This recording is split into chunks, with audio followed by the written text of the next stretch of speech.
et condition bapesa ki biso nakoki jamais kolinga jeune garçon. Et puis deuxième de chose, nakoki jamais kobota. Yango esengaka na accepter ba condition wana. Il faut to sokola ma ya bibembe. Ko sokola ngona ba partie intime na biso ya basi. Et ma ya bibembe wana yango nde ekobanda ko attirer ba papa mikolo o baza vraiment na ba moyens. Les gars en question, sexe naie et poli. Comment Bibi savoir même na bankusu. Ba komi voir même ko réclamer moi na onga na boti. Muto ya to sokola ma ya bibembe. Aza lokola mutu oyo azo bima na bibembe. Nous on a sokola ma ya bibembe, on a sala auto benga la spiritualité nécrophile. Ozo coucher na bibembe directement. Parce que nécromancie eza bato ozo benga ba esprit ba kufa. Mais nécrophile eza mutu oyo azo sala bosangisi nzoto na bato ba kufa. Oyo ko mola tangu mutu o aza mutu ya normal abimile mama la biso contact na puissance ya ba oui. Papa na soko ko supporter ba énergie spirituelle wana te ko supporter ba vibration wana te. Papa na biso tout un scène épolié. Pourquoi papa na biso tout na épolié? D'autres épolié parce que abimina mwasi oyo na sexe na ye asokola kango la main ya bibembe. Papa na yo la mama na yo avuma bota yo ba rumela kina mokili bazala ko simba banda te. Mama na yo akendaka ko lukola ndaku ya nganga. To mama na yo ko lukola ndaku ya nganga. Asanga na kala nganga, to asanga na nganga ndi ba bota kiyo. Eza ba réclamation ya famille na bino bokoki ko simba bana te. Mbote bana nzambe nyoso ezangai wa bino. Mama lidi mukadi na ye kobeta porte ya mwana nzambe nyoso. Kolesa l'orphelin, kolatisa l'orphelin, ozo defisa nzambe. Tango ekokomela ona moma moko ya pasi, okoyebisa nzambe kaniselanga. Lokola eza parmi ba promesse na ya salaki, akozanga te kofongolela yo manimisa ya lola. Akozanga te kokitisa lobiko na ndaku na yo na misala na yo. Akozanga te kofongolelo ba porte. Akozanga te kobukela yo ba hotel oyo etongama depuis bomwana kino na tango oyo komi na yango. Molimo mosantu accompagner et toucher mwana na Nzambe moko pona kopenser na orphelinat. Bravo Jésus. Nous qui mangeons à notre faim, les orphelins n'ont pas cette chance. Faites vos dons. Orange Money, plus 243 18 89 886. M-Pesa, plus 243 82 01 22 226. RTL Money, plus 243 97 666 66 04. Le nom Mike Mukadi. Orphelinat Bravo Jésus, chaque enfant a droit de briller.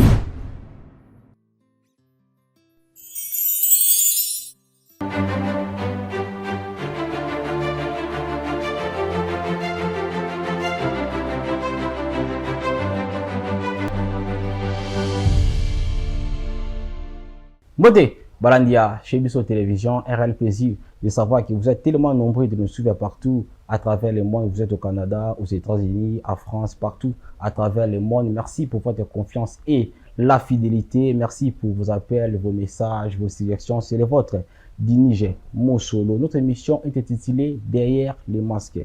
Nous on le souvent derrière les masques. Ils ont une émission où ils ont révélé Bisso, Makambo Bili ou Bombama. Makambo ebele oyo ezalaka caché na vie ya mutu nyonso aka na vie ya caché eza na mutu atamona nzela mais vie caché na ye toyebaka te yango moni émission oyo derrière les masques eye awa mpona ko révéler biso ce qui est caché. Merci na équipe technique mobimbo bazo accompagner ngai. Merci à j'espère Kachama derrière la caméra, merci à Jacques Milambo, merci à Israël Mojo, merci à Deyo, grâce à la réalisation, merci à vous, merci à mon coordonnateur Elie Sinandoukou, merci à Batutu, ou à soutenir à Niche mon solo, de loin ou de près, merci à vous. Nous avons monté dans le plateau, nous avons maman la biso, au personnel où il y a ça là, à pour confesser. Sans plus tarder, je dis maman, bonjour et soyez les bienvenus. Merci beaucoup, papa. Tout d'abord, tout le monde a une émission à Bissou à des masques. Avant, tout côté en profondeur émission, avant, on a eu makambo eli, tout quand on a mis sous tout ça. Nzambalo là, nzamba Bible, natiki conversation ya ngala mama na saloboko na yo, o ya koloba, o pesa biso mayeli, pona ko pesa orientation. Mulu mosatu na yo, ngala makasi na ngala ko koloba te, na makasi na nga nazana solution o na pesa été. Yango na sengi mosungi ya mulu mosatu na yo pesa nga mayele ya discernement pona orienter mama na likam o ayinango na kombo na Yesu Kristo, j'ai ainsi prié. Amen. Amen.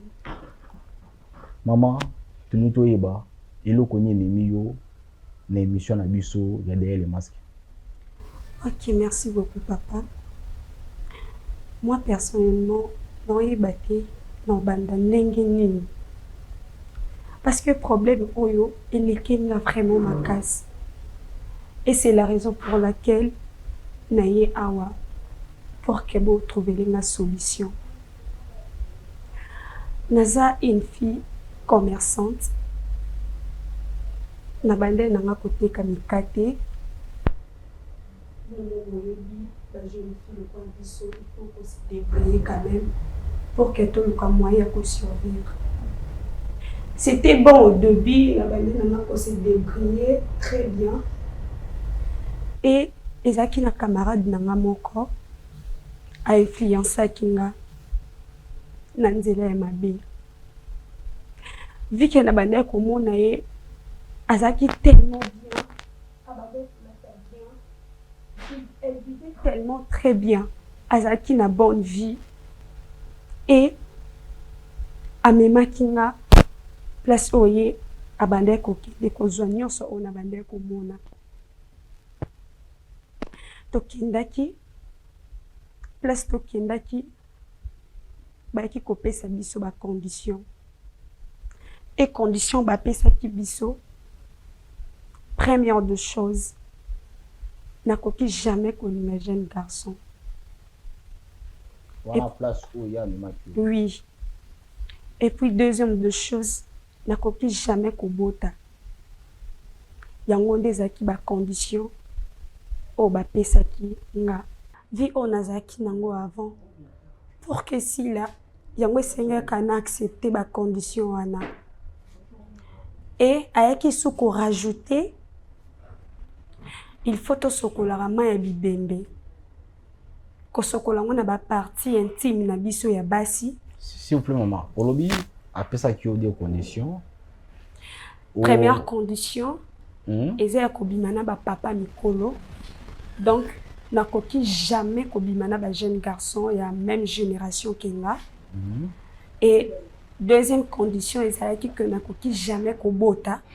Ayo ko ajouter encore aye soko rajouter, il faut na sokola rama ya bibembe. Et ma ya bibembe wana yango nde ekobanda ko attirer ba papa mikolo o baza vraiment na ba moyens, na ba possibilités. Déjà ba homme riche yango nde esalaki bongo. Et ensuite na bande sous vraiment ko supporter te ba condition ana. Vu que je suis déjà une grande fille, na koma ki vraiment na besoin ya ko créer foyer nanga, na koma ki na besoin na bala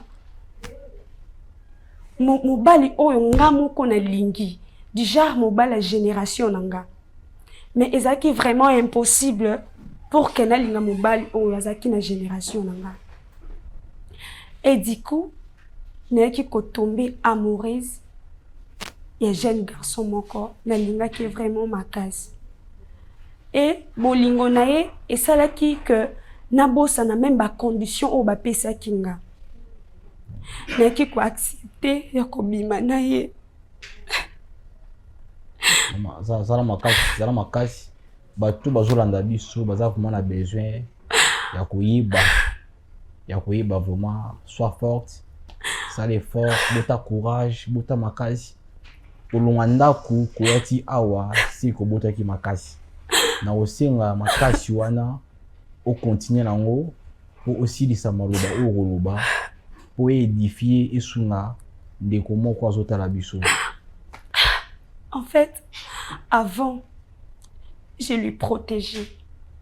Nazaki vraiment tena besoin ya kopesa yenzoto nanga parce que je savais mes conditions. Mais vu que j'étais vraiment emportée par son amour, je n'avais plus le choix. Ndena selaki, naki kobima na ye. À ma grande surprise, réaction moi comme abesala quitté na moment wana. Je me suis dit, oh, non, peut-être ma condition est en lisusu réalité. Donc continuer qui toujours et naki kokoma na zemi na ye. Étant na komi na zemi directement, les gars en question, sexe na ye et poli. Comment Bibi savoir même na bankusu, c'est insupportable, tu peux même pas regarder. Moi, mon balabatou a commis qu'on souffrir à cause nanga. Et ceux qui ont été, bah comme ils vont même qu'on réclamer, moi na onga na boti. Bah aussi nanga na tout est na liboka papa, imaginez-vous. Non seulement comment, non banandenge nini. Non yebate maye les ceux qui je ne sais plus quoi faire. Comment na mwana onga moko na boti na juillet na tie na liboka pe na tuti papa je crois na nzambe na bino je sais que votre Dieu peut faire quelque chose pour moi et c'est la raison pour laquelle na ye awa pour que bolukelanga solution papa nana besoin na abandonner nyonso na besoin na comme libre. Le quoi moi c'est nyonso. Naza liberté, naza la kimiate. La kimiate. Donc so na kokona mala s'il vous plaît maman. Sala makasi s'il vous plaît maman ngai sois forte, sois forte. Sois forte, apaisez-vous, sois forte. So na comprendre au malamu. Lorsque ba yoko découvrir que vous en a mobile de bota, ba yebisio au désobéir na ba autre ba pesa kiyo. Pour que vous allez malamu, il faut en moi na yo, au tout est na liboka. Oui. Bazo senga na yo, au bon moment na yo ninga za vivant bobo. Oui papa. Oh. Oui, imagine un peu. En plus en ces moments, moi mon balabatou, à son hôpital, il est gravement malade. N'aime même pas suite na ceux qui osent l'envie ou pas. Parce que mon cousin Zobima est tellement ébélé. Bon, on a partie intime na ye. Oui. Maman, ngai avant la coupe nous na profondeur la spiritualité na touchera nous ba 2 ou 3 volets où ils a physique. Lorsque banaki kotika mikati banaki ofanda wapi? Lorsque na bando tika mikati na bando fanda na l'église. Nous fanda l'église. Oui. Parce que je suis orpheline de père et de mère. Ça n'a pas parenté. Et na bande pe ko banda na Kinshasa te. Na uta bandundu. OK. Nde tong na yaka awa, bon na yaka juste kapo na luka. Nde na kende ko se retrouver na église mon balakisa kinga na kome ko fanda kuna. Mais influence kaka ya baninga non mona de baninga baza bien bon là ta bien de pour ça kinga pe na kota na jewana yango na se retrouver boye papa je n'ai rien bénéficié. Les parents bâtis qu'on a âgé. Bâtis qu'on a âgé à 15 ans. Oui, Kinshasa précisément na mbula boni. Na Kinshasa na âge à 20 ans. Nous fanda l'église. L'église. Quand on est Kinshasa, il faut bandeko ya papa, tout faut bandeko ya maman. Mais on doit expliquer biso aussi comme si salama kike, comme on Kinshasa, mbalamba comme on l'a dans l'église. Tout on a besoin de yeba circonstance ni comment qui pour que l'église. Quand j'ai perdu mes parents, na se décidé qui n'a koki kovanda lisuku nate parce que imagine bango bande kozongelanga toujours. Né na se décidé qui na longwa na Kinshasa précisément na koma ki epa tata mwasi nanga. Etant na komi kuna ayamba kinga. Mais après un certain moment, elle a totalement changé envers moi. A comme elle traitait comme une servante, tandis que je suis sa fille.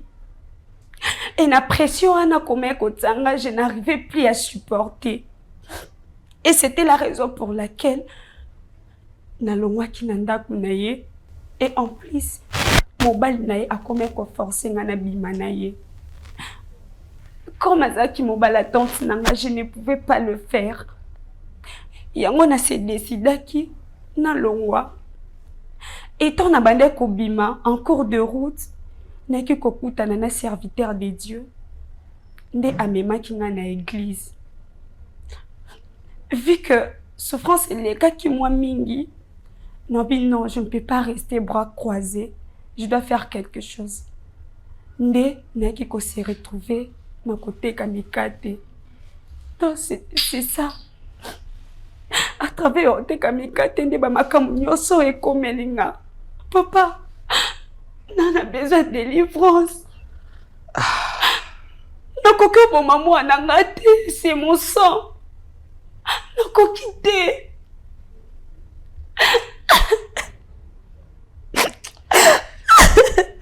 D'accord maman. Oyo lobi et ça n'y passe. Tant ozo loba na oki passe makasi na mutema na ngai. Ndeko ezotala ngai ozala na vie kolingaka te ba efiansaka yo. Na vie lingaka opesaka position na yo. Nga na vie na lingaka bato bazalaka esprit dire. Na ndenge ya mabe te mais na ndenge ya logique. Bato bazalaka esprit dire, bato bazalaka déterminé. Maman na biso so azalaki ka déterminé na teka mikate. Alingaki alanda baninga te. Alingaki azana fiancé te maman na ngai. Lorsque nous s'adresser na batu, nous avons adressé na opé directement. Ce qui ozaki déterminé parce que l'église de Jésus là nous sommes kamikate. Ozaki na mobilité, ozaki na mwana te, ozaki na charge mon côté. Na côté kamikate wana. Rien qui servir yo parce que dans la place ya kolala. Mais yo okyo kolanda lo yenge ya baninga. Pour azolata bien, pour azocha bakabelo, olanda prix na bango, ba influencer yo. Nzoka ne influence na bango bazalaki baninga oyo obanaki osala pratique ya bien te tala place oyo ememi yo. Donc maman na ngai makambo oyo osali eza condamnable, eza makambo oyo Bible ezopekisa. Ntango oyebisinga ke obanaki kosokola mai ya bibembe, mutu oyo azosokola mai ya bibembe aza lokola mutu oyo azobima na bibembe. Nous on a sur la main bibembe, on a ça auto bien dans la spiritualité nécrophile. On a la science qui est nécrophile, on a la contact qui est nécrophile. On a couché na bibembe directement. Yo zo mona o sokola ka main bibembe, mais ozo ye bati o coucha kana bibembe. Pe tant besoin à confesser, il faut à confesser na bilo konyoso. Papier mouchoir o no penser la sexe no ezabi. Bande ko bo excusez ngai. Papier mouchoir, on ne pense la sexe no ezabi. Et ça li papa. Je moi la maman la ngai tant bozo ya ka ko confesser. Boya kana biloko nyonso. Yo zi papier mouchoir, on ne pense la sexe na otiki ngo landako. Donc otiki semence no landako. Otiki partie no landako. Osali to benga ka nécrophile, contact na batu ba kufa. Parce que nécromancie eza batu ozo benga ba esprit ba kufa. Mais nécrophile eza mutu oyo azosala bosangisi nzoto na batu bakufa. Maintenant yo sala ngona nzela ya mai eza na dash mo lobaka l'eau c'est la vie, mais yo sko zuma ya mutu ya kufa yo sokola ngona nzoto no yo sko bisanga yi okotisi na vie na yo, okotisi na vie na yo. Puis ba pesa yo papier mouchoir ya pembe o penser la sexe na yo. Pe chaque sanduku no tika papier mouchoir wana wapi, sanduku papier mouchoir wana la wapi. na cimetière. Après, tu as payé nos moussous. Nous avons pris mon choix au salaire de lundi, ti vendredi, samedi et qu'il a dans le cimetière. Dimanche aussi moussous. Ti ça donc bon ainsi de suite. Donc aux soirs nous autres nayo, ok na lango sous bien et que nous voilà dans le cimetière. De quoi sota la ngai? Ou sala wa parti ki wana tika na sipli na bolunga nzambe tika. Muto yo azo sokola ma ya bibembe. Azo kota a contact na nécrophile. Azo kota contact na bato bakufa. Azo sala rapport de sexuel en distance na bato bakufa. Eza o mona son de sala. Pour mona ba conséquence nango bien, oyo ko mola tant mutu o aza mutu ya normal. Abimila mama la biso contact na puissance ya ba oui. Papa na soko ko supporter ba énergie spirituelle wana te, ako supporter ba vibration wana te. Papa na biso tout un scène épaulier. Pourquoi papa na biso tout na épaulier? D'autres épaulier parce que abimina mwasi oyo na sexe na ye asokola kango la main ya bibembe. Et loke sali mobile non d'autres na épaulaye parce que yo na d'autres na yo osokola kango ya bibembe. Ezo senga papa Diniji Mosala onga nazali na papa Elisi na nduku na ba sal nzambe nyonso za la ba awa na chipso télévision tout ça la yo prière ou les canaux délivrance. Je suis d'accord papa. Parce que oyo sali il faut les canaux délivrance. Peut-être que les canaux délivrance bilamba nyonso oyo bandaki kolata ngo lisuti. OK. Bilamba nyonso bon papa nyonso bandaki kolata ngo lisuti. Ezana eloko moko bosani il faut loba. Ezana eloko moko bandaki kosala obosani il faut loba. Soki ezoya yote ngana koyebisa ngo parce que molimo mosanto akosaka te. Elo ni obosani oyo lobi te na nyonso lobi awa. Écoutez papa. Eloko te. Tango baninga na yo bamemaka yo epa papa wana yo limaka na ye te. Bisenga non abima na ye. Po ba chance nange fongwama bien. Yebisa ki obima na ye po ba chance na ye fongwama bien. Eza na révélation moko na zo yebisa yo, révélation oyo yebi yango te. Bino na famille na bino bozalaka na molimo ya réclamation, batia bino puissance ya réclamation, bokoki kosimba bana te. Papa na yo la mama na yo avuma bota yo barumelaki na mokili bazala kosimba bana te. Mama na yo akendaka kolukola ndaku ya nganga. To mama na yo akolukola ndaku ya nganga, asanga nakala nganga. To asanga na nganga ndi babotaki yo. To baboti yo, to papa na yo ayo ko bimana mama na yo azalaki mwasi na yo, ne maki papa na bino aliwa. Eza ba réclamation ya famille na bino bokoki kosimba bana te. Parce que koko na bino na famille azalaka chef coutumier. Akabaka mabote ya bana na ye pona ko gouverner o ezalaki royaume na ye. Yango omoni yo tango kenda ku yanganga nganga pesi yo condition ki okoki ko simba bana te parce que eza ba loi o ezaka déjà na famille na bino. Encore yo simi mwa loboti mwana oboti pe mwana mobali ya normal yango mobali no peni excusez-moi ba ndebola na ngai yango mobali na nzoto na yebo ya bomo ya mo ya ki mobali et poli yango mundu azo yebiso ke il faut za mwana na yo okunda o betaye na liboka parce que eza ba loi ya réclamation ya famille no zo simba bana te. Ne konangai pour le canal de délivrance parce que maman no ya ba kufa azalaki na besoin abenga yo bosola na ye ayebiso vérité par rapport ya kobota mana yo alingaki avouer ayebiso ke na bota yo papa yo monaka na o abonaka kufa parce que papa yo monaka kufa ki papa na ote parce que na bota ki yo na papa ya nganga maman na alingaki ayebiso makambo wana mais vu que nzamba permeta kite esalaki ki maman na akufi aboyaki koyebisa yo aboyaki te mais azwaki opportunité wana te nzambe na bolingo grâce ne azaka nango yango moni a révéler pa na biso ba auto salelaka ye pour que toyebisa yo leni ya famille oyo botami oza mutu na famille oyo botami oza mutu osela nzambe makasi parce que famille na bino sorcellerie na kindo kisima mi makasi bozo na loi ya limitation okosala nyonso na vie kokosima bana te eloko ezalaki pa mama na yo yango eye ekiti so epa na yo tosambela nzambe batele mobali na yo épargner la maladie parce que maladie wana ezate écoute mon mobali na yo nzambe na lingi aza mutu oyo akwaki nde kokufa il faut nda kufa parce que nenga akotaki a contact na yo akwaki kozala na bomo ete esinganaki akufa mais na nzambe ne na bolingo ya nzambe nde saliki mobali nyo azalaka vivant tosambela nzambe mona mtu azapi papa na minute natike na ndako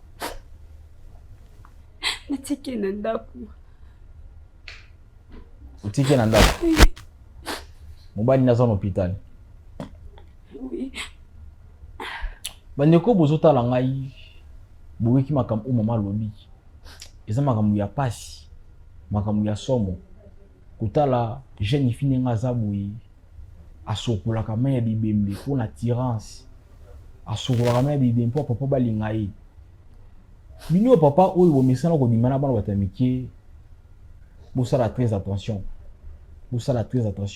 okomona jeune fille aza kitoko azongela ozomona aza attirant moyebi te mosusu asokola mai ya bibembe okomona depuis okoma kolinga bajeune fille okobimela bajeune fille mosusu mama na ndako ozwaka suta na ye te depuis okoma kobimela bajeune fille mosusu bana na yo moko ozwaka te ya kotangisa bango sur classe te okoma kosala badepense nyonso mpo babana na ya jeune fille okoma kobimela na bango à cause ya biloko oyo osalaka likambo wana moyebaka te ke bapratike ni bana na basi basalaka po yokanga na bango pamba te parce que basokolaka bantutu na bona mai ya bibembe na mai ya bato bakufa ntongo asokoli nzoto na ye yosangisi na ye ozoyoka ye kitoko ozoyoka ye bien mais ozoyeba te ke acte oyo azosala eza na une esprit ya nécrophile oyo eza na kati ya makambo wana tu okoma papa moko irresponsable otangisaka bana te okipaka bana te mwasi na ndako okipaka te yo koma olingaka bajeune fille oyebaka te bajeune fille basalaka nini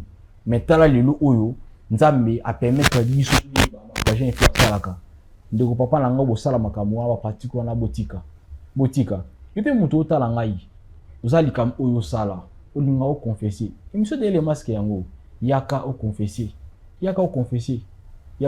otyaka limero opamba te totyaka balimero na biso awa mpo bobenga tozalaka na besoin ya confession na bino mpona koédifie yango tozala nango besoin merci na bato batali ngai merci na bino nyonso merci ya technique mobima oyo baassiste nga pour que émission eleka kitoko merci na bino parce que boza vraiment béni boza béni mpo boza makasi ya koyoka émission ya boye mais bozofilme nzambe apambola bino merci j'espère Kachama merci à Jacques Milambo merci à Israël Monjo merci à Deograce à la réalisation merci à vous merci na bandeko tout au bolingaka biso merci na bandeko tout bosiniraka émission oyo merci na bino nyonso merci vraiment quant à moi je vous dis on se retrouve à la prochaine numéro au revoir.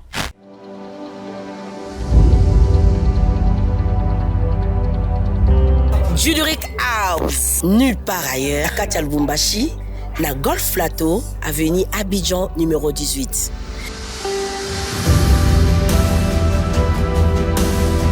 Waouh! T'as la piste na biso ya munene. T'as la trône ya ba marié, ba table ya boy. Oh, t'as la ba verre na biso. Verre à champagne ezali, verre ya vin ezali, verre ya mai ezali. Et pas na biso, ba pesa mutu champagne na verre à mai te parce que on a tout.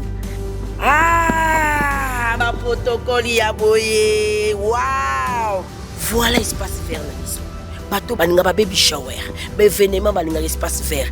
Dans l'endroit na biso, pona ba événement nyonso, ba conférence, ba mariage, ba fête de baptême, ba communion, ba retrait de deuil, nyonso ka awa na Juduric House. En tout cas, bato ya kin, ba mariage na biso nyonso toko, imité yango awa. Parce que tous en eloko ya boye. Merci Juduric House. Hey, alors là, Juduric House.